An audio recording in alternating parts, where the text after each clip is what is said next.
आरती की नींद टूटी तो देखा रात हो चुकी थी। कमरे में अंधेरा था, उसे कुछ दिखाई नहीं दे रहा था। उसने किसी तरह टटोल कर कमरे का दरवाजा थोड़ा सा खोला तो देखा बाहर कई औरतें बैठकर बातें कर रही हैं। थोड़ी देर में एक लड़की कमरे में आई, उसने कमरे की लाइट जलाई। फिर वह आरती को अपने साथ लेकर आंगन में आ गए। यहाँ शादी की बाकी रस्में निपटाने लगी। कंगन की रस्म के समय उसने अपने पति को ढंग से देखा। वे मुस्कुरा रहे थे।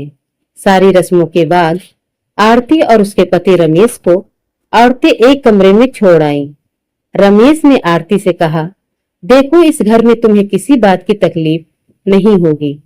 मैं जानता हूँ तुम्हारे घर में अब कोई नहीं है, लेकिन चिंता मत करना, मैं तुम्हारा हमेशा साथ दूंगा।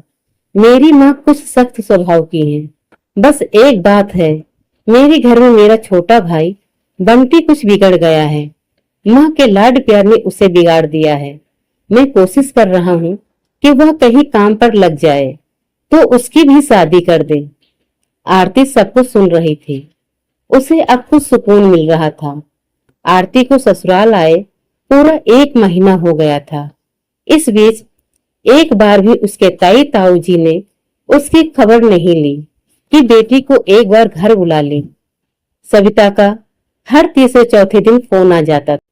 रात के समय जब रमेश वापस आते तभी सविता आरती से बात करती थी।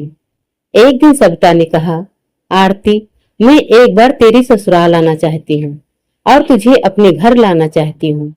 यह सुनकर आरती ने कहा, सविता, मैं अभी नहीं आ सकती।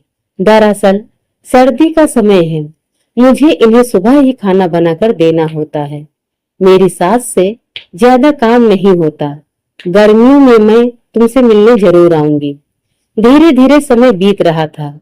इधर सविता और उसके पति करण ने अपने घर के पास ही एक जगह जमीन खरीद ली। उस जमीन पर वे एक बड़ा सा हॉस्पिटल बना रहे थे। सविता और करण काम में इतना बिजी हो गए कि उन्हें आरती का ध्यान ही नहीं रहा। दोनों ने अपनी नौकरी छोड़ दी। बैंक से लोन लेकर पूरा हॉस्पिटल तैयार किया। अस्पताल पूरा होने पर वह सभी सुविधाओं से सुसज्जित था। सविता और करण दिन रात अस्पताल को सुचारू रूप से चलाने के काम में लग गए। इस बीच न तो आरती का फोन आया, न सविता उसे फोन कर पाई। 2 साल बाद एक दिन सविता अपने घर में बैठी थी, तभी उसे आरती का फोन आया।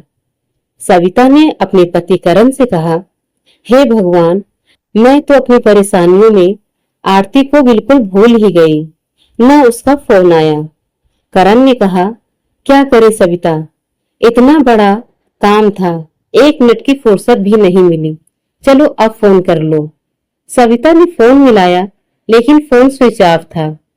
कई बार मिलाने पर भी जब नहीं मिला तो करण ने कहा, हो सकता है फोन बंद हो।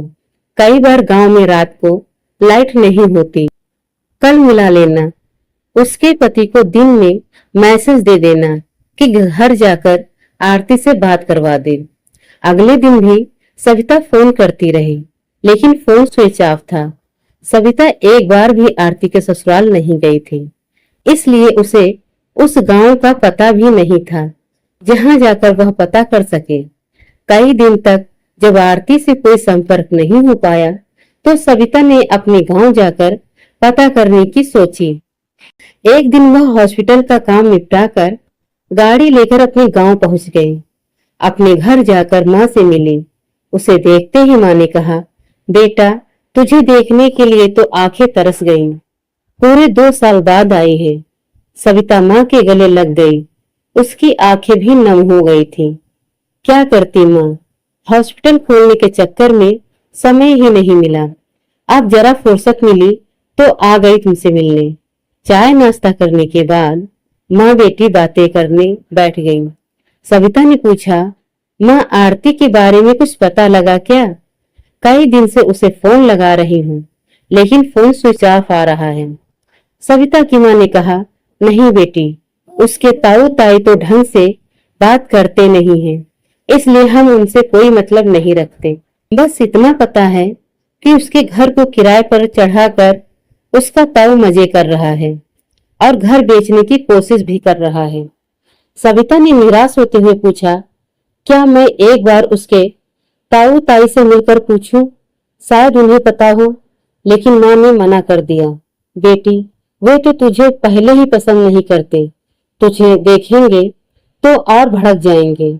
और मुझे लगता है उन्हें भी कुछ पता नहीं होगा, क्योंकि उन्होंने उसे पग फेरे के लिए तो बुलाया नहीं। आज तक वह इस गांव में आई नहीं है, न यहाँ से कोई गया है उससे मिलने। लेकिन सविता नहीं मानी। वह आरती के ताऊ के घर पहुंच गई।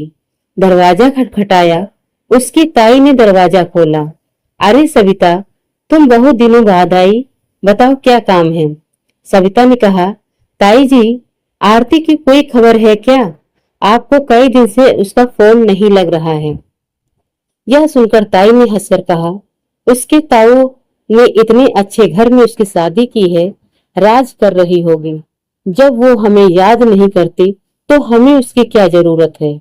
एक बार भी अपने पति के साथ हमसे मिलने नहीं आई।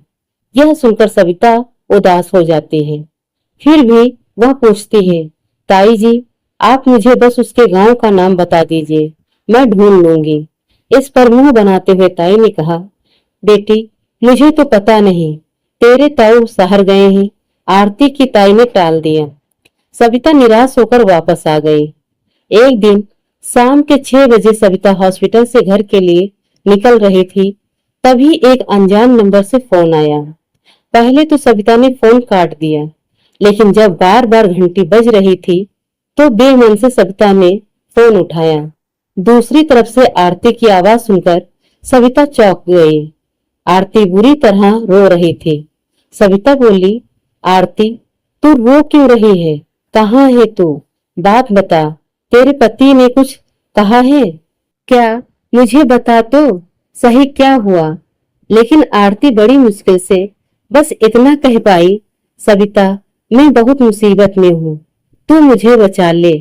मैं यहाँ गांव के बस स्टैंड पर हूँ, किसी से फोन मांग कर रही हूँ, तू यहाँ आ जा, नहीं तो मैं मर जाऊंगी। सविता ने यह सुनकर कहा, तू चिंता मत कर, वहीं रुक, हम बस 1 घंटे में पहुंच रहे हैं। तू जिनका फोन है उनसे मेरी बात करवा दे। आरती ने चाय वाले भैया को फोन दे दिया। सविता, भैया, आप यहीं बस स्टैंड पर हो क्या? ये मेरी जानने वाली है, इसका ध्यान रखना, हम बस अभी पहुंच रहे हैं, आपकी बहुत मेहरबानी होगी। चाय वाला बोला, यह बहन जी बहुत देर से रो रही हैं, मेरी यहीं पर चाय की दुकान है, आप आ जाओ। सविता ने फटाफट करण को फोन किया। करण सारे काम छोड़कर सविता के पास पहुंच गया। फिर दोनों आरती के बताए बस स्टैंड की ओर चल दिए। तभी करण ने कहा, हमें तो पहुंचने में टाइम लग जाएगा, मेरा दोस्त सुनील वहीं रहता है, मैं उसे वहां भेज देता हूँ। तुम्हारे पास आरती की फोटो हो तो मुझे भेज दो। करण ने सुनील को फोन किया। सुनील, तेरी हेल्प चाहिए थी, तू अभी गांव के बस स्टैंड चला जा, मैं तुझे फोटो भेज रहा हूँ। यह शोभा की दोस्त है, बहुत परेशान है, हम वहां आ रहे हैं। जब तक हम आए इसका ख्याल रखना, कोई इसे नुकसान न पहुंचा पाए, बस हमारे आने तक संभाल ले। सुनील ने जवाब दिया, भाई चिंता मत कर, मैं अभी 10 मिनट में पहुंच रहा हूँ और तेरी उनसे बात भी करा दूंगा। यह सुनकर करण और सविता को थोड़ी शांति मिली। सुनील बाइक से फटाफट आरती के पास पहुंच गया। वह चाय वाले के पास पहुंचा। आरती वही थी, लेकिन वह उसे पहचान न सका। सविता जो फोटो भेजी थी वो आरती की शादी की थी। उसने चाय वाले से पूछा तो चाय वाले ने आरती की ओर इशारा किया। पुरानी सी साड़ी पहने कमजोर सी एक औरत बैठी थी। सुनील ने फोटो को ध्यान से देखा, तब समझ आया कि यह वही है। सुनील, बहन, मुझे सविता ने भेजा है, आप ठीक तो हो? चिंता मत करो, वो अभी आ रहे हैं। यह सुनकर आरती रोने लगी। भैया, मेरा देवर मुझे ढूंढता हुआ यहाँ आ जाएगा और जबरदस्ती मुझे ले जाएगा, मेरी मदद करो। यह सुनकर सुनील ने कहा, आप चिंता न करें, मेरे रहते आपको कोई हाथ नहीं लगा सकता। मैं अभी आया। सुनील चाय वाले से चाय और नमकीन का पैकेट आरती के लिए लाया। आरती चाय पीने लगी। जब वह चाय पी चुकी तब सुनील ने कहा, आप आराम से बैठिए, मैं अभी आपकी बात करवाता हूँ। सुनील ने करण का नंबर डायल किया और आरती को दे दिया। दूसरी तरफ सविता बोल रही थी, आरती आप बता क्या बात है। आरती बहुत डरी हुई थी। उससे कुछ बताया नहीं जा रहा था। वह बोली, बस बहन तू यहाँ आ जा, फिर तुझे सब बताऊंगी। यह कहकर आरती ने फोन सुनील को पकड़ा दिया। सविता, भैया इसने कुछ बताया क्या? सुनील ने जवाब दिया, भाभी यह बहुत डरी हुई है। इन्होंने बस इतना बताया कि इनका देवर इन्हें ढूंढता हुआ यहाँ आ जाएगा और जबरदस्ती ले जाएगा। आप चिंता मत करो, मैंने अपने 4-5 दोस्तों को बुला लिया है। हमारे रहते कोई इन्हें छू भी नहीं सकता। आप आराम से आ जाओ। यह सुनकर सविता ने कहा, भैया आपका बहुत बहुत धन्यवाद। ये मेरी बचपन की सहेली है। 2 साल से इससे कोई कांटेक्ट नहीं हो पाया। बस कुछ देर और इसका ध्यान रखिए, हम बस पहुंच ही रहे हैं। सुनील बोला, अरे भाभी ये भी तो मेरी बहन जैसी है, आप चिंता मत करें, आराम से आए। सविता ने फोन काट दिया और करण से बोली, बात समझ में नहीं आ रही, उसका देवर क्यों उसके साथ जबरदस्ती कर रहा है? उसका पति कहाँ है?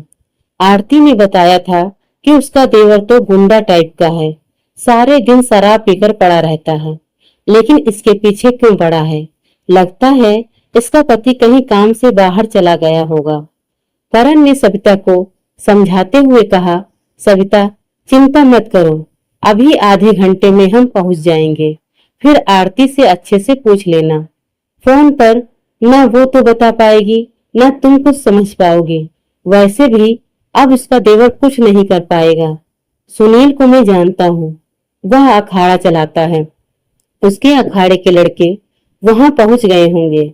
उन्हें देखकर उसका देवर सामने भी नहीं आएगा। सविता बहुत परेशान थी। हे भगवान, आरती मिली भी तो किस हाल में। बेचारी के जीवन में कोई न कोई परेशानी खड़ी ही रहती है। मुझे तो इसके पति पर गुस्सा आ रहा है। जब उसे पता था कि इसके माता पिता नहीं है और खुद का भाई गुंडा है तो उसे अकेला क्यों छोड़ दिया, अपने साथ शहर ही ले जाता। करण और सविता इसी तरह बातें करते करते बस स्टैंड पहुंच गए। सविता जैसे ही आरती के पास पहुंची, वह उसे देखकर दंग रह गई। कितनी कमजोर हो गई थी। आरती एक पुरानी सी साड़ी पहने, हाथ में एक कपड़े का पुराना सा बैग। कुछ देर के लिए तो सविता उसे देखती ही रह गई, कुछ बोल नहीं पाई। फिर उसने कहा, आरती।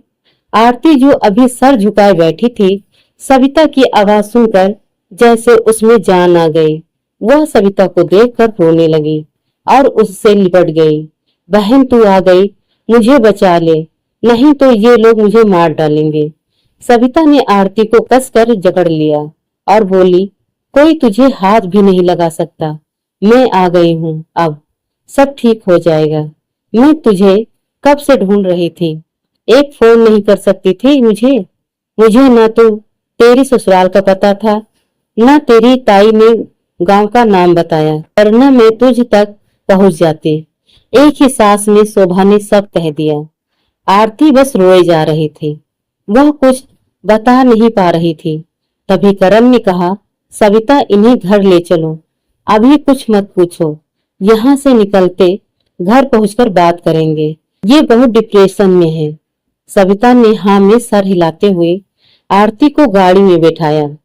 आरती को गाड़ी में बैठाकर सविता और करण ने सुनील का धन्यवाद दिया और आरती को लेकर घर की ओर चल दिए।